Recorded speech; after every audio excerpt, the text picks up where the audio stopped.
Hi, this is Jeffrey Craner. So, here's some news. In September, the Найт-Вейл live show will be returning to the UK and Ireland. This will be a brand new script that we've never done there before, and it will feature surprise guest stars, live backing music by Disparition, live weather music by Jason Webley, and, most importantly, live Cecil welcoming you personally to Найт-Вейл. There will be shows this September in, get ready, here we go, Glasgow, Edinburgh, Dublin, Newcastle, Birmingham, Leeds, Manchester, Cardiff, Bristol, and, of course, London. Tickets go on sale the morning of June 5th, this Friday. Head over to welcometonightvale.com and click on live shows to see the schedule and to get tickets. If you, by the way, haven't seen the stop-motion final tour video documenting the US tour we just finished, go to our YouTube page, youtube.com/welcometonightvale, and watch it. It was painstakingly put together by the voice of Carlos Dylan Marin, and it is stunning. Speaking of that tour, we put the last remaining stock of the tour's posters and t-shirts, both designed by the ever-amazing Jessica Hayworth, onto our online store. They will be available until they run out, which will be soon. There's not that many left. Also up there, a shirt with an alternate Найт-Вейл logo designed by Rob Wilson, who did the original logo. Go check out this new alternate logo and see if you can spot its hidden secret. It actually does have a hidden secret. welcometonightvale.com, click on store, and of course, recordings of previous Найт-Вейл live shows on iTunes or at nightveil.bandcamp.com, where you can pay whatever several hours of new Найт-Вейл is worth to you. We sometimes get people writing in and saying, hey, can I get a message from Cecil saying hi to someone I know? And the answer is, yes you can. We keep this show free and ad-free, and we support it through your donations. So if you like what we do, head over to our website and throw a few bucks our way. We really appreciate it. A monthly donation is even more appreciated. It gives us something to depend on. There are all sorts of little rewards for donating, and as promised, if you donate a little more, Cecil will record a message to whoever you want from close to the halfway point in 2015. The best year ever, thanks to the Найт-Вейл novels released this fall. This is Jeffrey Craner saying, hey, thanks. But don't you see? You never needed anything else. The weird was within you the whole time. Welcome to Найт-Вейл.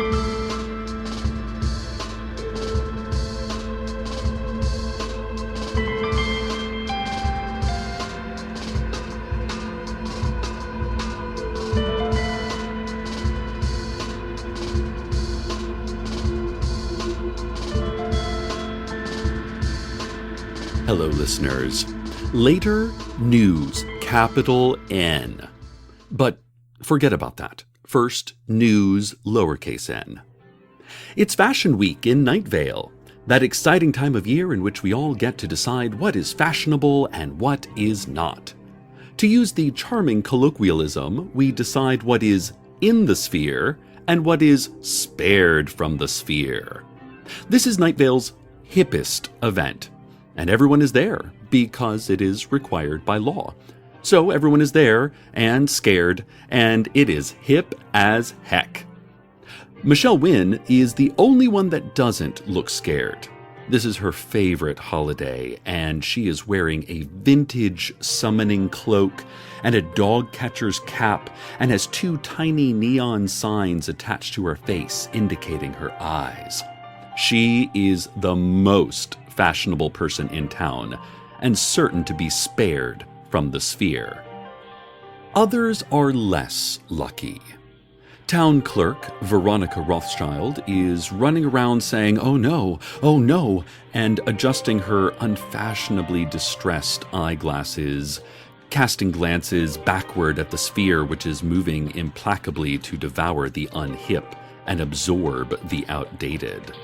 Soon she will stumble, and then the sphere will be upon her. It's like that popular joke, why did the hipster burn her mouth? Because she survived the sphere and was able to eat her pizza before it was cool. And sure enough, Michelle Wynn, pizza in hand, is cackling madly, watching the chaos and listening intently to headphones that are plugged into nothing at all. The sheriff's secret police are seeking any leads or witnesses in the case of the disappearances at the housing development of the Shambling Orphan. Over the last several weeks, at least 12 people have vanished without a trace, except for our memories of their previous existence, which, according to a roving gang of pedantic philosophers who has been interrupting secret police press conferences, does in fact count as a trace. Memories are as real as any of our constructed experiences of the world, said one philosopher, without invitation, interrupting important information about the missing persons. I bet you think reality is a thing, he continued, much to the delight of his fellow philosophers, and not a single other person in attendance. The philosophers were last seen high-fiving each other while drinking cheap but locally made canned beer. The missing persons were last seen at home and on the street, about town, about their lives, just normally living, until suddenly and unaccountably, they no longer were seen anywhere at all. Residents of the shambling orphan and the nearby development, the Desert Pines, expressed mild concern over their strong fears about their abject terror. More on this story as we grasp at narrative threads that can assuage our helplessness in the face of inexplicable tragedy. Listeners, last week I had my niece Janice over while her parents were taking a romantic long weekend in the kingdom of the Deros, deep within the hollow earth, which is of course easily accessed by ordering any item from the Arby's Market Fresh menu. Yeah, it was really nice to get some time alone with Janice. She's getting older, and is moving from a child, which is something of an abstract concept, to a person with adult ideas and thoughts and feelings, a human being who you can relate to and with, which is also an abstract concept. We talked and watched movies. She let me put on Cat Ballou 5 times in a row because that was Carlos and I's movie night thing, and I had been missing that. We ate popcorn. I asked her about any girls or boys she might be interested in, and she diverted me politely but awkwardly to other subjects. I let her. It's not for me to pry. That's the government's job. And if I'm ever curious, I can look at the public registry of middle school crushes, which is constantly being updated via mind-scanning satellite. Janice gave me a feeling of family. I rarely feel anymore. It was a good feeling. I hope I will be able to visit Janice regularly. In an earlier program, we brought you this week's community calendar. However, it appears that there were a few errors in our reporting, so we would like to offer some corrections to our previous calendar. Monday, we said, was Free Hot Chocolate Day at the Moonlight All-Night Diner.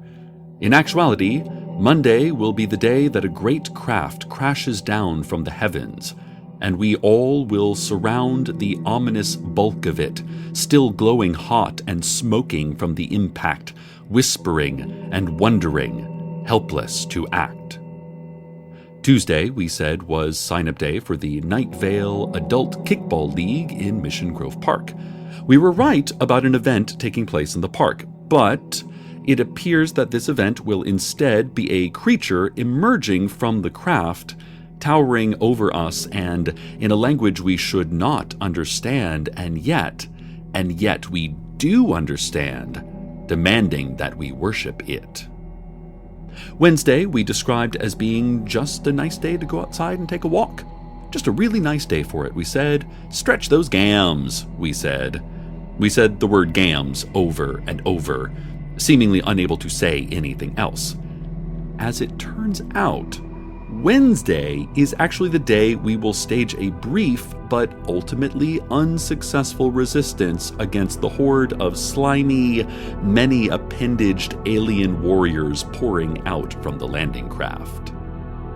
Thursday, we said, would be the day that beings from another world fully defeat us, and we will line the roads and avenues on our knees, heads bowed in recognition of our new masters, our new gods. Turns out we were 100% right on that one, so we didn't completely get the week schedule wrong. Friday, we said, would be the day that your citizen renewal packets are due. You know, the reams and reams of paperwork probing every personal detail that you have to fill out in order to remain a citizen of Найт-Вейл. Well, it's still the day to do that, but instead of turning it into the city council, who will at that point be locked in a hyperdimensional prison by the occupying extraterrestrials, you will instead turn it into the supervisor of your assigned human pod so that they can gauge how much energy can be extracted from your body. Saturday, we said, was Catterday. We didn't mean anything by this, we just thought it would be funny. People didn't find it funny. They wrote and called the station, demanding an explanation. Janice Rio, from down the street, seemed especially disturbed. What do you mean it's Catterday? Will we be attacked by giant cats? Will the giant cats build huge black cubes all over town? Will I be forced to enter a strained black cube that will absorb my essence until there's nothing left of me? I am allergic to cats! Janice cried. Well, no, Janice, and I'm sorry for causing a panic. Saturday will actually be the day the invading aliens start feeding on us, so don't worry, no cats that day. Catterday is just a fun word to say. Catterday! And Sunday, well, we were right about Sunday, so there you go. Just as we said, Sunday will be the day that Tamika Flynn and the beings who claim to be angels team up to lead a dramatic attack against the occupying force with the help of every Найт-Вейл citizen, driving away our new masters and reinstating our old masters, who are brutal and awful, but who, at least, are a brutal and awful we know and understand. This has been Corrections, or the Community Calendar. Community Corrections. I don't know. This has been what it was. Fashion Week continues, and the sphere is huge and pulsing. Everyone is screaming and running and looking just as fashionable as they ever have in their soon-to-be-ended lives. Director of Emergency Press Conferences, Pamela Winchell, is ostentatiously using decorated cigarette holders of ludicrous length, despite the fact that she does not actually smoke. She's not holding them delicately between her first two fingers, but instead gripping hundreds of cigarette holders in her fist like a quiver of arrows.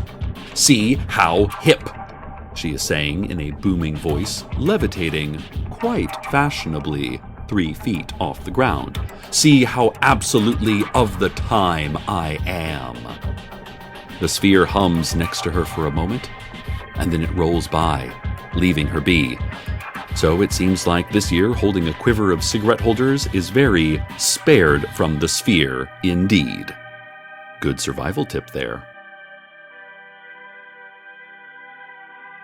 Old woman Josie, speaking from the headquarters of Strex Operatic Limited, said that the new old Найт-Вейл Opera House is complete, and that rehearsals are under full swing for opening night on June 15th of a brand new opera written, composed, directed by, and starring legendary screen actor Lee Marvin, who will also form the entirety of the cast and will be selling concessions during intermission.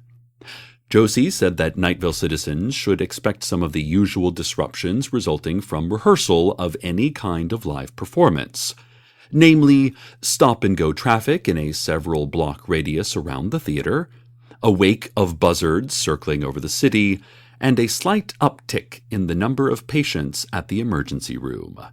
So, it sounds like this opera, whatever opera means and whatever it is, will be a blast. And now, traffic. A man came and went. He was here before and now isn't. How briefly the moment of is before the endless was. He was not a serious man, but then this is not a serious life. We all heard him speak, did we not? We still do. He is speaking still, even though he is not anything else at all. How comforting the continuation of communication past that point. He was our tour guide through the cosmos, he would say, and then apologize for saying it. He was not a serious man. But then, This is not a serious life. A man came and went. He was here before, and now isn't. We miss him. This has been Traffic. The faceless old woman who secretly lives in your home made a public statement that she will not wait any longer. She will destroy Mayor Dana Cardinal once and for all, and claim the mayorship for herself. In her statement, which was stitched into the inside lining of my jacket this morning, she said, "You want opera? You want grand performance? On opening night, you will see a spectacle indeed. A spectacle indeed." Meanwhile, still no word from Hiram McDaniels, the literal five-headed dragon, and the faceless old woman's previous partner in crime. According to local normal citizen Frank Chen, Hiram left town weeks ago and won't be seen around here again. Frank's other four heads agreed, except the purple head, which had a bag over it and was mumbling, "Please don't include me in your foolish schemes ever again. If it were up to me, things would be very different. Things are different every time it is up to me." The other heads hushed the head with the bag over it and reiterated that they are just a regular guy, like you or me or anyone else who identifies as a regular guy, with things like a pickup and pieces of denim clothing, and enjoyment of certain types of music, and being completely wingless, despite how powerless this must feel. Oh, hear that? Listeners, the time has come. The sphere has arrived at the station. It hums, looming, it considers, humming, it looms. The sphere will decide whether this station and the souls within it are hip enough to be spared. I tell you now that I did not prepare for the sphere. It's not that I forgot, it is that I do not care, and I am not afraid. I don't know. I wore leather pants and a Hawaiian shirt and a baseball hat made of honeycomb. I just wore the same thing I slept in last night. If I get ingested by a fashion-conscious sphere for wearing comfy casual clothes, then that'll just be what happened to me. I don't write the story of my life, I only live it. So, while the sphere does whatever it will do next, I take you all, well, all of you hip enough to still remain, to the weather.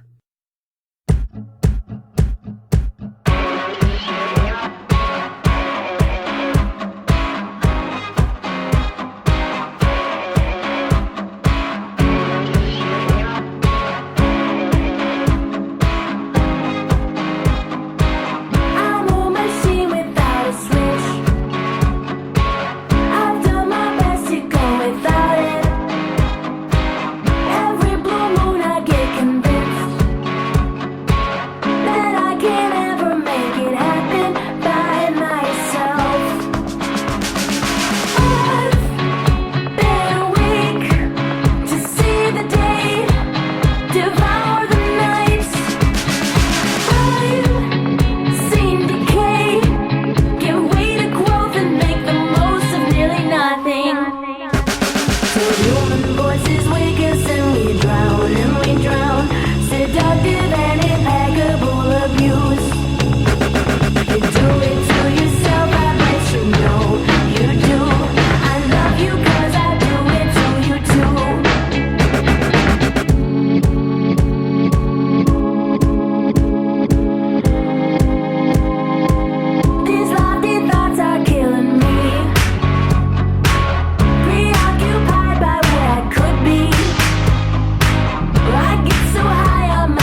from the weather, still here.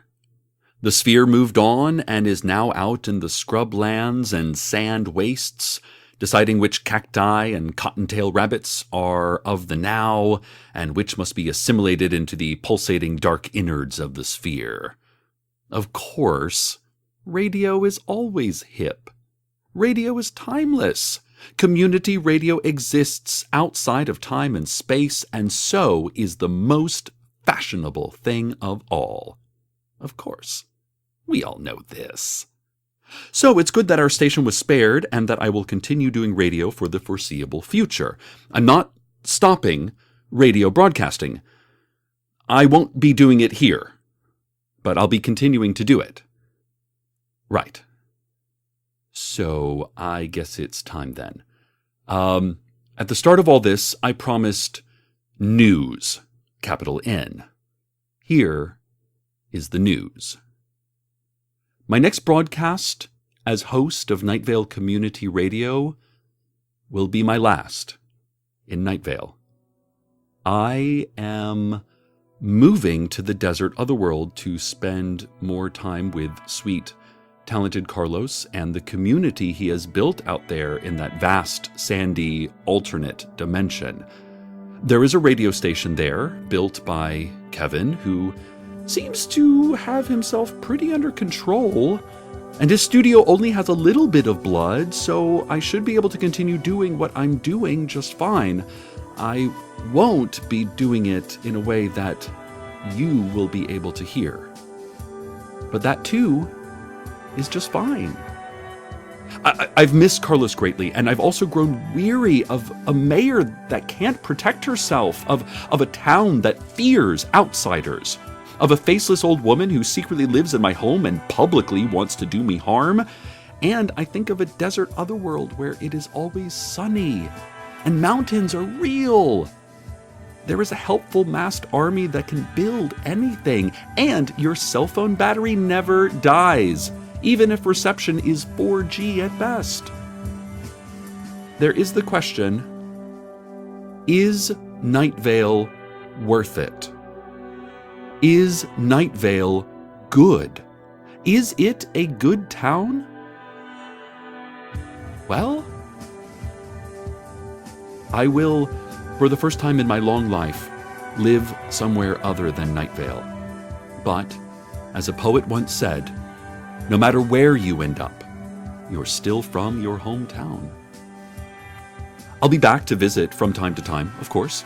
I need to see Janice and my old friend Josie and many others besides.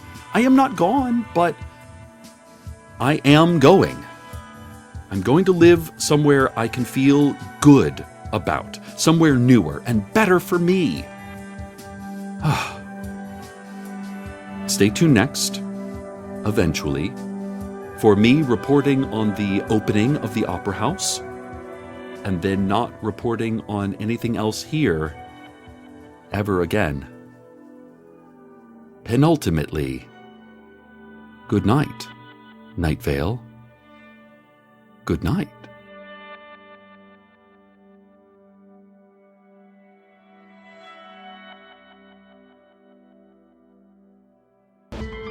Welcome to Найт-Вейл is a production of Commonplace Books. It is written by Joseph Fink and Jeffrey Craner and produced by Joseph Fink.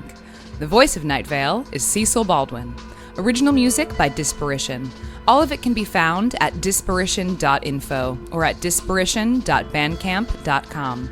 This episode's weather was Evelyn by Kim Tillman and Silent Films. Find out more at twitter.com/thekimtillman. TILLMAN. Comments, questions, email us at info@welcometonightvale.com or follow us on Twitter @Найт-Вейл Radio. Check out welcometonightvale.com for more information on this show, as well as all sorts of cool Найт-Вейл stuff you can own. And while you're there, consider hitting that donate link. That'd be cool of you.